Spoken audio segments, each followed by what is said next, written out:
Hi, I'm Dr. Doug Shytle from the University of South Florida, Department of Neurosurgery, the Center for Excellence in Aging and Brain Repair.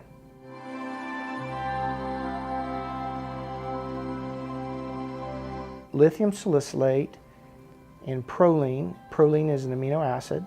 When you put this lithium salt in deionized water, so you have to weigh out the salt and the proline at an equal molar ratio, and then you put it in a solution of water at its saturation point, so in terms of solubility, so until basically saturate the solution.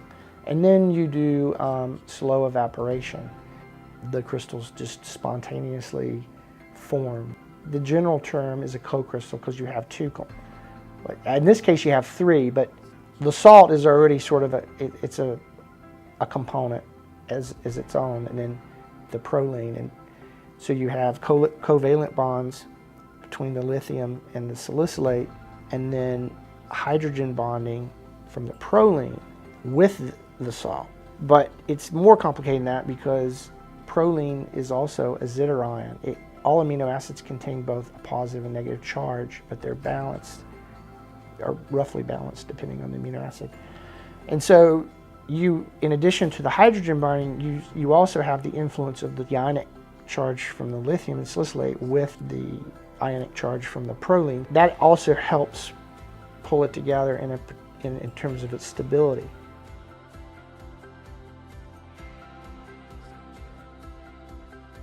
It has a unique pharmacokinetic profile relative to the carbonate. It looks sort of like a sustained release, but we're also getting slightly higher brain levels with the LiProSal versus the carbonate, at least in the rodent models we've looked at. So that probably explains why it tends to have better therapeutic efficacy in certain models, like for example in the p-tau, which is a biomarker.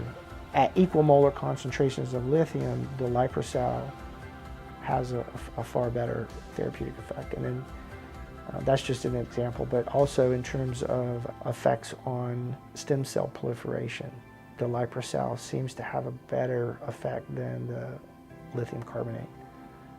So a lot of the benefits of the lithium involve things like neurogenesis. So it has, for whatever reason, it has a tendency to stimulate production of new cells, not just brain cells, but in various parts of the body. It has this capability, and that's sort of preserved in the LiProSal, and the combination of the salicylate and the proline tend to have some sort of additive benefit to that. We think it's going to be a better drug than the carbonate. At least in, so far preclinically, that's what it looks like. So we hope that will translate into humans.